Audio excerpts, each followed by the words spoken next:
Carboxylic acid में कौन ज्यादा एसिड? सबको आंसर याद है, फिनॉक्साइड और कार्बोक्सिलेट के दो आंसर है। किसको याद है दोनों? पहला, carboxylate has two but equivalent in which negative charges on oh, phenoxide has five but in which negative charge is at less पहला आंसर। दूसरा answer, in carboxylate negative charge is equally distributed over two electronegative O, while in phenoxide negative charges unequally या less effectively dispersed on less electronegative carbon atoms, याद है, and more electronegative oxygen। दो answer आपको याद करा रखें, ठीक है। विनाइल और फिनाइल से जब COH ग्रुप जुड़ता है तो acidic character should dash due to dash, but actually it is dash due to dash. 5 बार मैं आपसे सुन चुकी हूँ, बताइए। विनाइल और फिनाइल जब COH से जुड़ता है, विनाइल जब COH से जुड़ा या फिर फिनाइल जब COOH से जुड़ा तो एसिडिक कैरेक्टर शुड इंक्रीज और डिक्रीज अकॉर्डिंग टू, क्योंकि C और O में जब O ने लिया था, C पर कमी थी, C ने O से लिया था, O ने यहाँ से लिया था, तो जैसे यहाँ लिया था तो विनाइल ने अपने रेजोनेंस से उसको कंपनसेट कर दिया।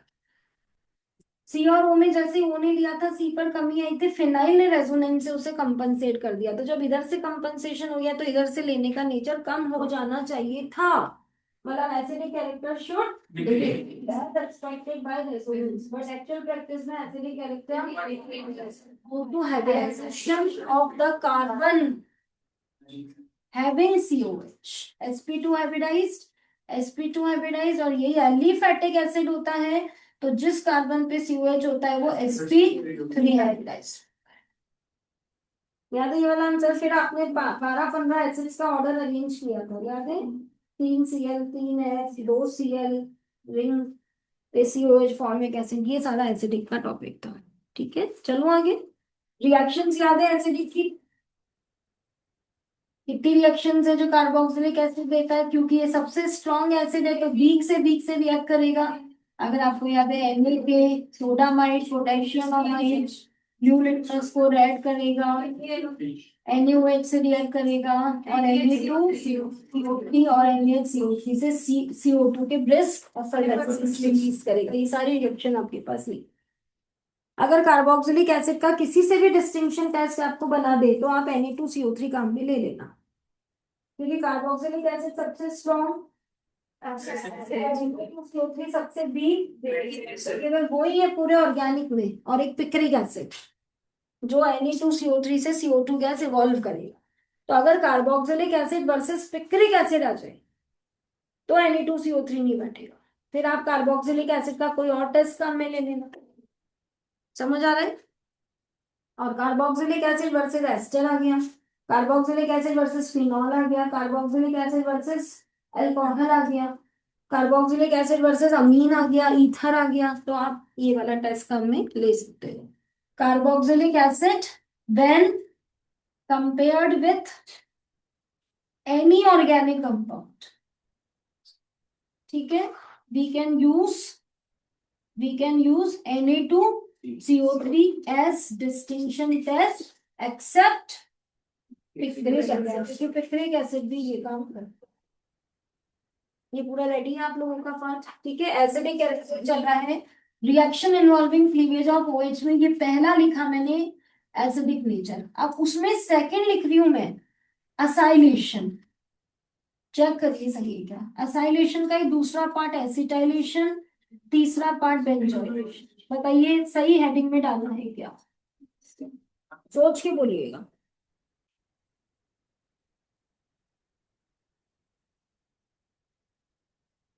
सोचो पहले अच्छे से, फिर बता दी।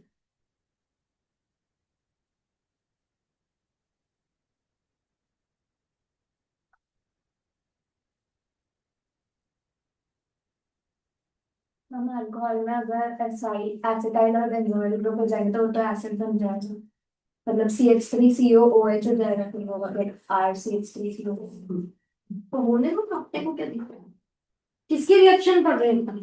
अल्कोहल में एक्टिव एज है या नहीं है? तो due to presence of active H सारी रिएक्शन होनी है। अब बताओ इसमें कौन हिस्सा लेता है?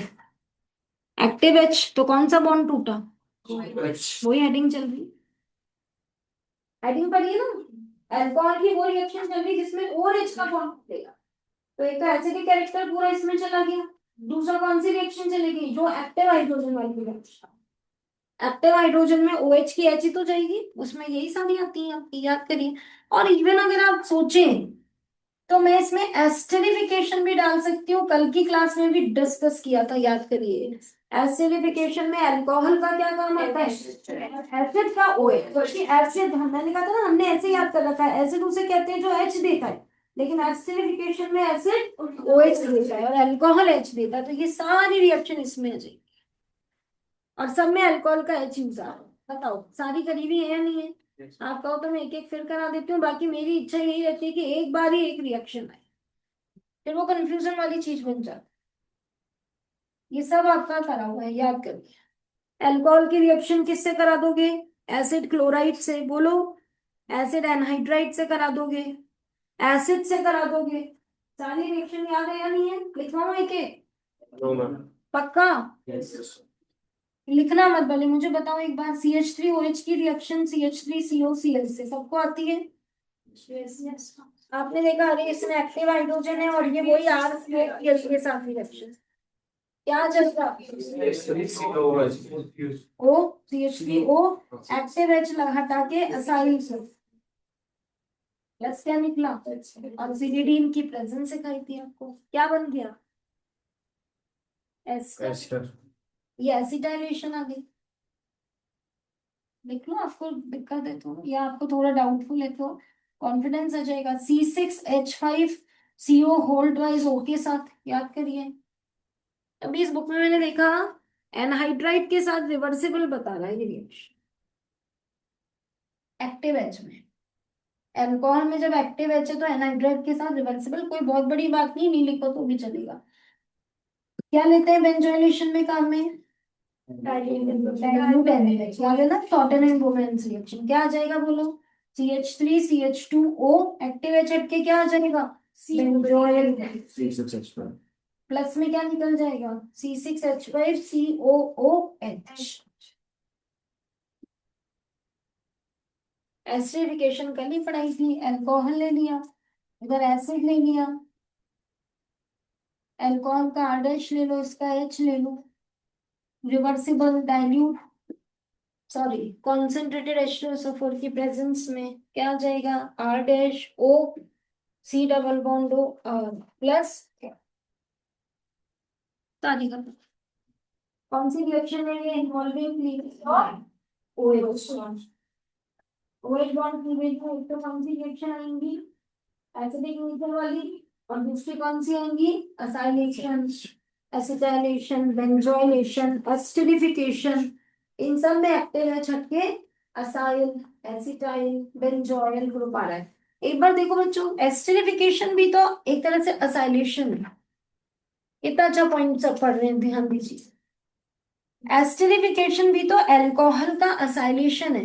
अल्कोहल की देखो एक्टिव एच हटी, और एक्टिव एच हटा के देखो असाइल ग्रुप किया। सुन रहे हो? एस्टरिफिकेशन, एस्टरिफिकेशन तभी तो सेम हेडिंग में लिखवा रखा है, is actually acylation of alcohol, acylation of.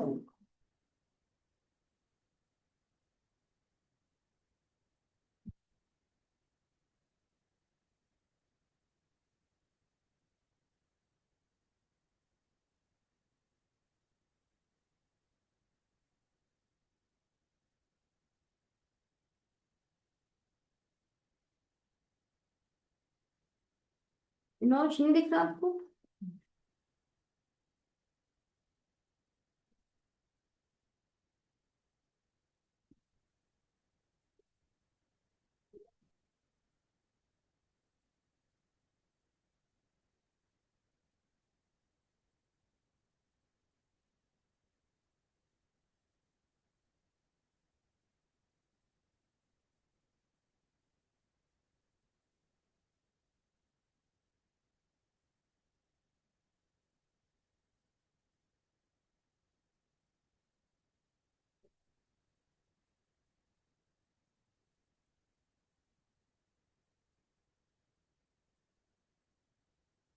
चले आगे। हो गया सबका? क्वेश्चन हो गया बच्चों? लास्ट टाइम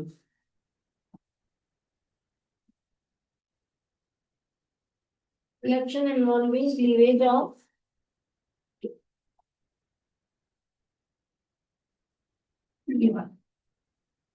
सेकेंड है, बस दो हेडिंग है ये सब।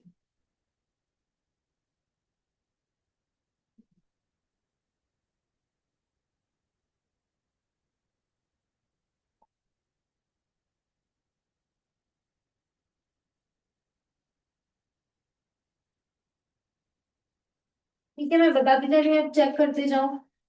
Reaction with H X, check करो। फर्स्ट चैप्टर में कराई थी मैंने, क्या कह के कराई थी याद करो केतन।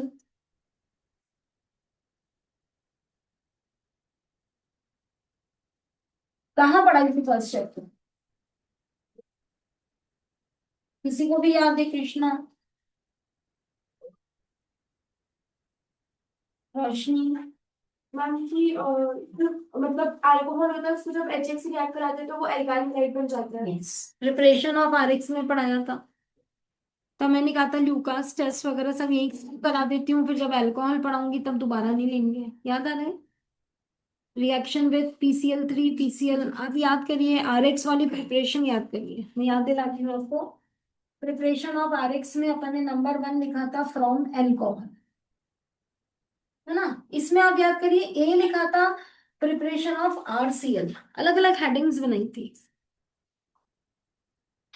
फिर RCl की प्रिपरेशन में concentrated HCl plus anhydrous ZnCl2 Lucas से करा था, PCl3 PCl5 और SOCl2 डार्जन्स प्रोसेस।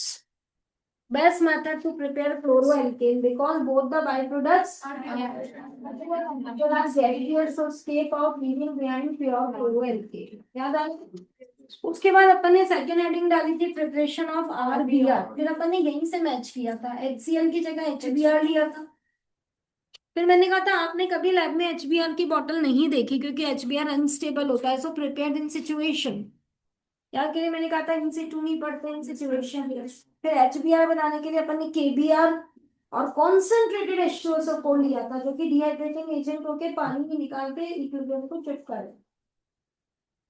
हमारी बात हुई थी कि PBr3 भी अनस्टेबल है क्योंकि छोटा सा फॉस्फोरस 3Br नहीं रख सकता, तो स्टेरिक हिंड्रेंस और रेड फॉस्फोरस और ब्रोमीन से ही बनाया, रिएक्ट करा दिया था। PBr5 हमने कहा था एग्जिस्ट नहीं करता, SOBr2 हमने कहा था एग्जिस्ट नहीं करता। याद आ रहा है?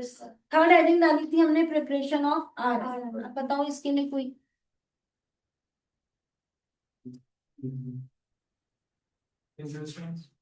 नहीं नहीं, पहली रिएक्शन HI के साथ। HI भी अनस्टेबल है, पर HI को बनाने के लिए KI के साथ कॉन्सेंट्रेटेड H2SO4 नहीं, H3PO4 लेना है। रीजन याद है? तो वो बनी हुई HI को I2 में ऑक्सीडाइज कर देगा, इसलिए हमने H3PO4 नॉन ऑक्सीडाइजिंग एसिड लिया। फिर यहाँ भी PI3 अनस्टेबल है, तो रेड फॉस्फोरस I2 से बनाया, PI5 अननोन है और SOI5 अननोन। ये पूरा पार्ट अपन ने पढ़ा था, वहीं पे लूकास टेस्ट पढ़ा था। इन सारी रिएक्शन में अल्कोहल का क्या हट रहा है? OH और RCl, RBr और RI बन रहा है ना।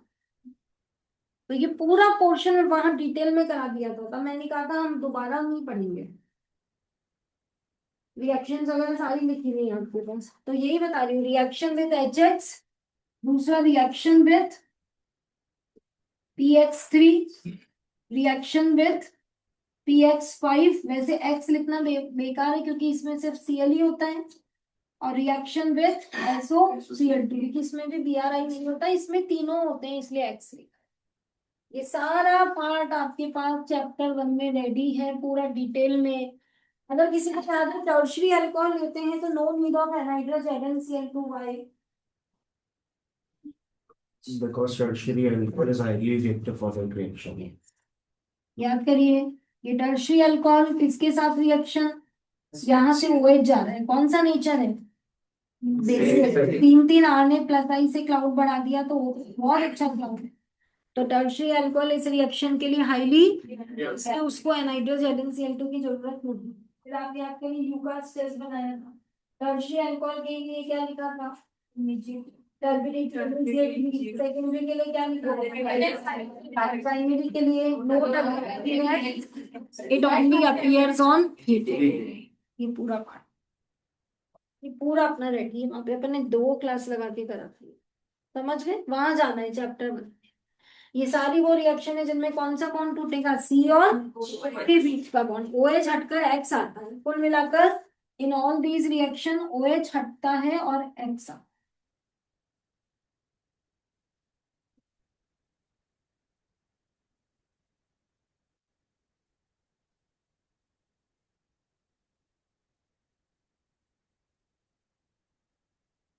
ठीक है, सेकेंड रिएक्शन, रिएक्शन इन्वॉल्विंग, अच्छा 4 ये हो गई। फिफ्थ नंबर पे लिखिए ऑक्सीडेशन।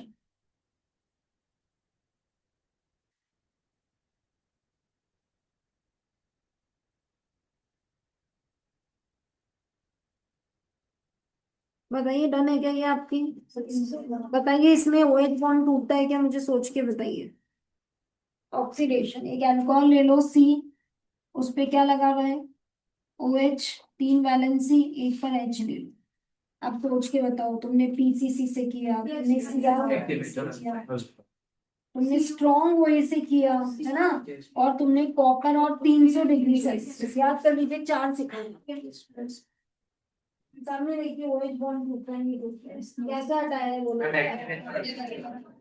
देख सकते हैं आप, एक एक्टिव एच हटती है, उन्हीं कौन सा बॉन्ड टूटता है,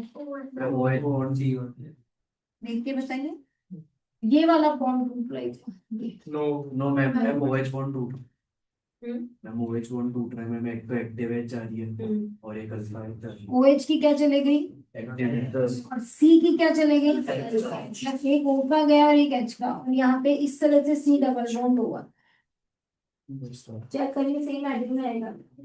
नो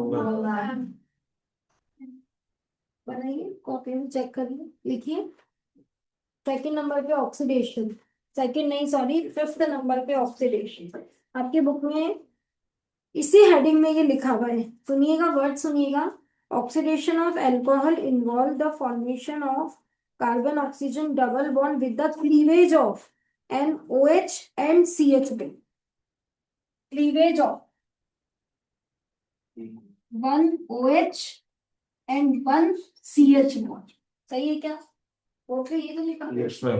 एक OH बॉन्ड टूटा, CH बॉन्ड, मतलब C और OH, पूरा OH नहीं गया, पूरा OH नहीं गया, वो एक अलग कैटेगरी है जिसमें क्या गया बोलो, जिसमें पूरा OH गया और X आ गया, ये अपन ने मेंशन कर दिया, और इस कैटेगरी में क्या हुआ, एक OH बॉन्ड टूटा है और एक CH बॉन्ड, बाकी ये आपका कंप्लीट है, मैंने पूरा डिटेल में आपको करा, ऑक्सीडेशन टॉपिक में जाओगे वहां आपको मिल जाए, ठीक है, सेम नहीं है पर बॉन्ड तो टूटा है, लेकिन सेम पैटर्न में नहीं टूटा है।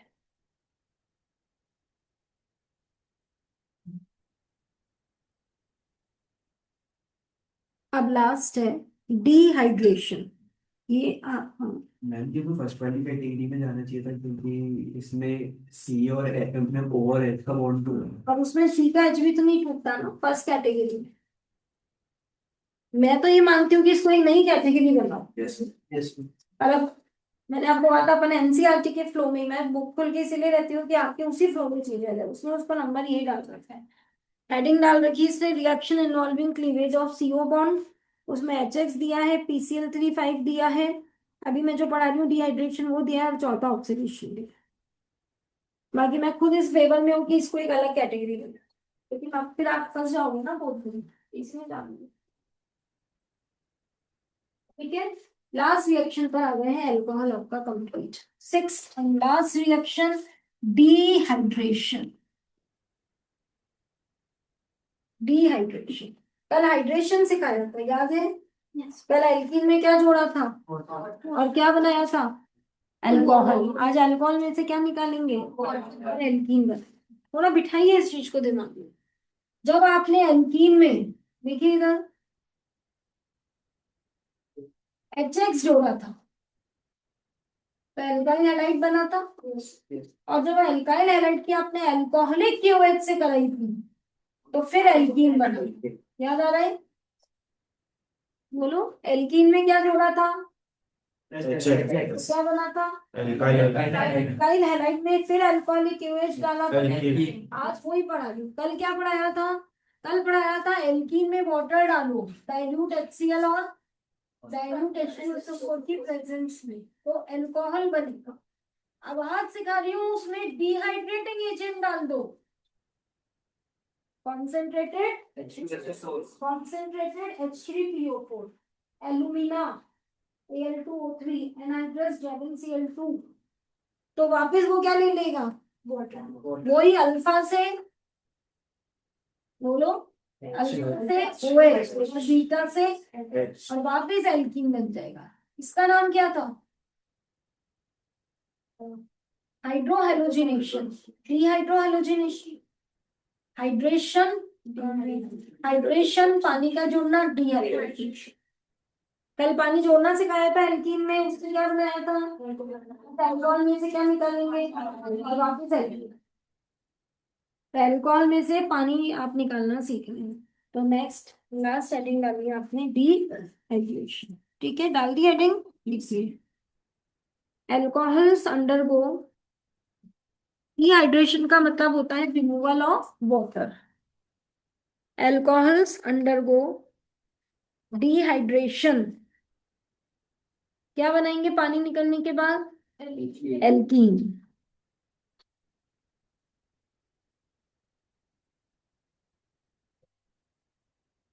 To form alkene by using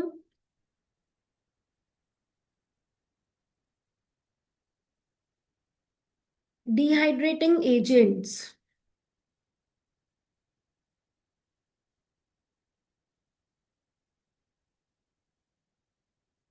Number one, concentrated H2SO4.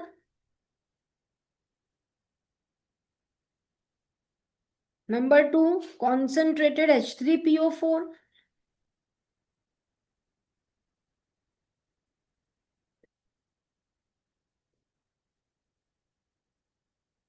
Anhydrous ZnCl2 और एलुमिना।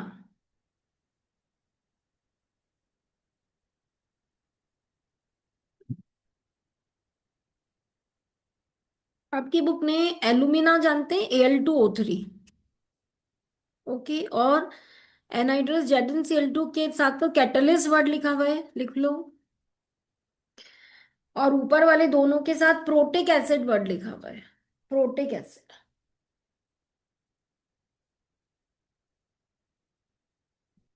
कॉन्सेंट्रेटेड H2SO4 क्या है?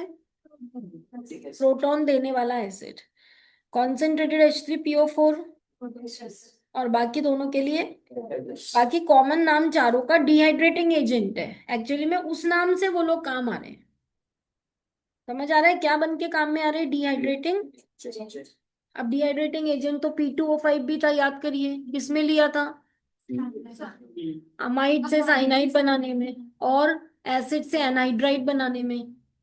याद करिए, एसिड से एनहाइड्राइड बनाने में दो लिए, P2O5 और कॉन्सेंट्रेटेड H2SO4, और अमाइड से साइनाइड बनाने में सिर्फ P2O5 लिया है। ठीक है, वो आया क्या यहाँ पे? तो और भी बहुत सारे डिहाइड्रेटिंग एजेंट है, वो अलाउ क्यों नहीं है? तो डिहाइड्रेटिंग एजेंट का कंसेप्ट होता है कि जिसका आप पानी निकालना चाहते हो, कहीं आपका डिहाइड्रेटिंग एजेंट उससे रिएक्ट ना कर जाए, उसका काम सिर्फ उसमें से वाटर निकालना होना चाहिए। तो जो जो डिहाइड्रेटिंग एजेंट यहाँ अलाउ नहीं है वो अल्कोहल से रिएक्ट कर जाते हैं, और आपको अल्कोहल में से क्या निकालना है? और वो अल्कोहल से रिएक्ट कर जाते हैं, इसलिए वो काम में नहीं आते हैं। तो इसमें सबसे इंपॉर्टेंट है, लिखिए, in this we can't use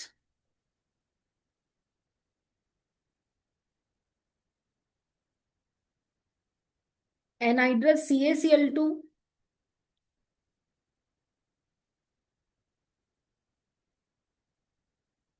और anhydrous MgCl2।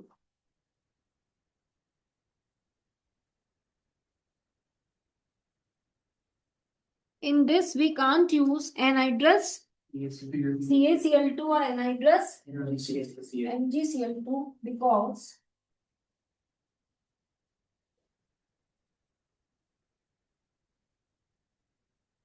because they react with alcohol and forms adduct. They react, काम क्या करना था, वाटर निकालना था, पर उन्होंने तो उससे रिएक्शन कर ली जाके.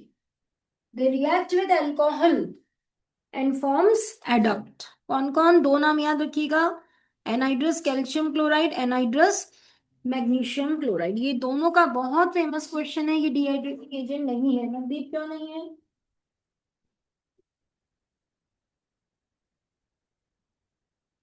देखा आपने पानी क्या बताया? In this, we can't use anhydrous CaCl2 or anhydrous MgCl2 because they react with alcohol and form adduct. Adduct, adduct मतलब एडिशन का बनने वाला प्रोडक्ट. आंसर लिख दीजिए क्या बनता है. देखिए CaCl2 dot 6 methanol, MgCl2 dot 6 ethanol. इस तरह से एडक्ट है. ये पढ़ा हुआ है तो ही बना पाओगे, वरना आपको नहीं आ सकता. इसको इस तरह से समझिए. ब्लू विट्रॉल जानते हो, CuSO4 डॉट, तो पहले सॉल्ट होता है, फिर डॉट के बाद नंबर के साथ एक सॉल्वेंट होता है. तो सॉल्ट कौन है? नहीं, यहाँ पे CaCl2 और MgCl2 तो सॉल्ट्स हैं, और अल्कोहल पानी की तरह एक लिक्विड है, सॉल्वेंट है. तो 6 नंबर के साथ वो इनसे अटैच हो. हम एग्जाम में कैसे कंफ्यूज होते हैं, इथेनॉल पहले था या CaCl2 बाद में था. समझ आ रहा है? तो याद रखिए हमेशा ऐसी चीजों में सॉल्ट पहले होता है, फिर डॉट के बाद सॉल्वेंट वाली चीज आती है. तो इथेनॉल किसका काम कर रहा है? हाँ, मतलब हम लोगों ने पानी निकालने की जगह उसको सॉल्वेंट मान के उसको अपने साथ बॉन्ड बना दिया, और इस तरह के एडप्ट बना. इसलिए एनहाइड्रस CaCl2 और एनहाइड्रस, हाँ, डिहाइड्रेटिंग एजेंट ऑफ अल्कोहल की तरह काम में नहीं लिया जाता. ठीक है, बना लिया ये.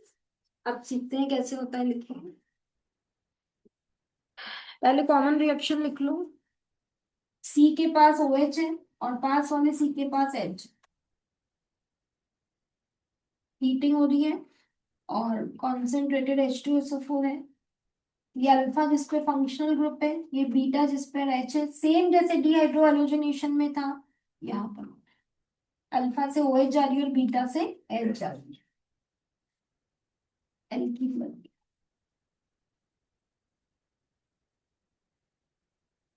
क्या बन गया? This is beta elimination. Beta elimination as hydrogen from beta carbon eliminates. This is beta elimination as hydrogen from beta carbon eliminates.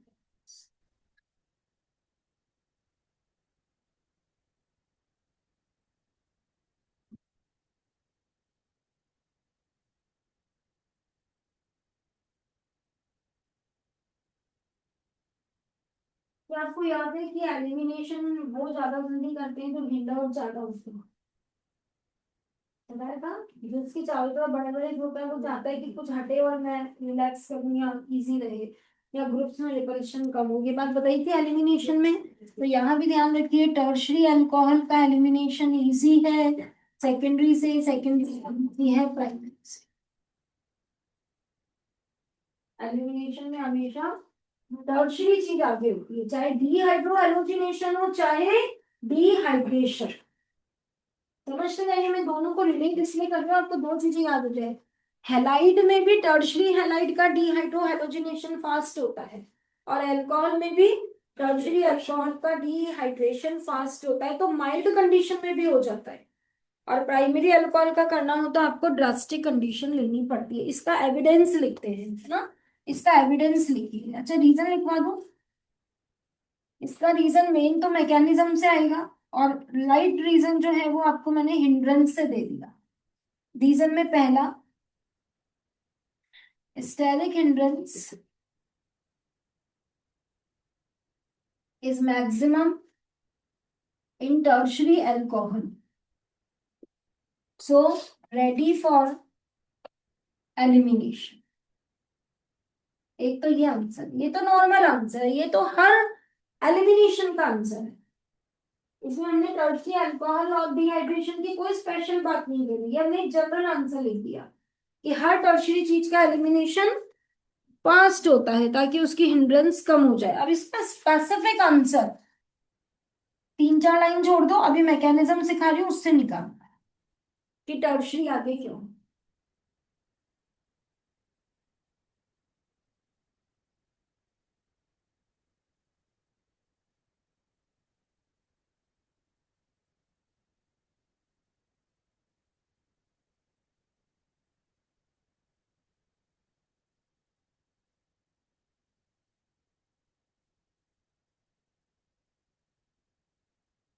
Evidence लिखिए।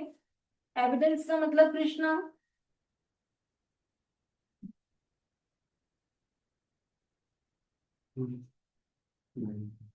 प्रूफ। किसका प्रूफ? गई में 3 डिग्री फास्ट होता है, इस वाले का एविडेंस लिखिए। पहले प्राइमरी अल्कोहल बना दो इथेनॉल, सेकेंडरी अल्कोहल बना दो आइसोप्रोपाइल अल्कोहल।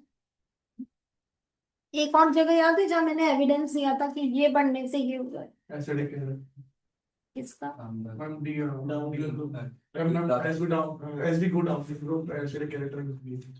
कहाँ डाउन द ग्रुप जाना है? अच्छा उधर पहुंच गए क्या? ओके, नहीं नहीं इधर ही रहिए, ऑर्गेनिक में हम एक्सटेरिफिकेशन में हम हो एरिया है तो मैकेनिज्म क्या करना है? एविडेंस का लिया था कि ये होने से ये हो रहा है, उसका ये एविडेंस है रिएक्शंस के साथ, वैल्यूज के साथ। अच्छा मैं इसका एविडेंस हूँ, आपको याद हो जाएगा, मेरी गारंटी है। हाँ 1 मिनट 2 मिनट दीजिए मुझे, मैं इसका एविडेंस दे दूं 100% आपको याद आएगा। लिखिए पहले, इथेनॉल का डिहाइड्रेशन करवा रहे हैं कॉन्सेंट्रेटेड H2SO4 के साथ 170 डिग्री सेल्सियस। ठीक है, आइसोप्रोपाइल अल्कोहल का 85% H3PO4 के साथ ही हो जाएगा और टेम्परेचर इन्होंने 440 केल्विन कर, ऊपर भी फिर केल्विन में ही लिख देते हैं 443। और जब आपने टर्शरी अल्कोहल लिया और उसका डिहाइड्रेशन किया तो 20% H3PO4 से ही हो जाएगा 358 केल्विन।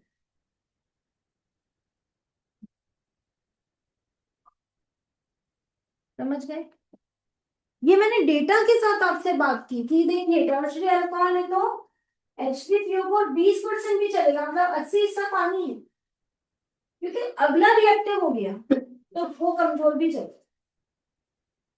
यहाँ पे भी कहाँ पर इस ऑर्गेनिक में अपन ने एक जगह पर डेटा के साथ बात की। The reactivity of aryl halide increases when electron withdrawing group is introduced at all point para positions. याद आया? जब एक भी नहीं था तो 623 केल्विन और 300 केल्विन देना पड़ा। एक NO2 पैरा पर आया था और 2 NO2 आई और जब 3 है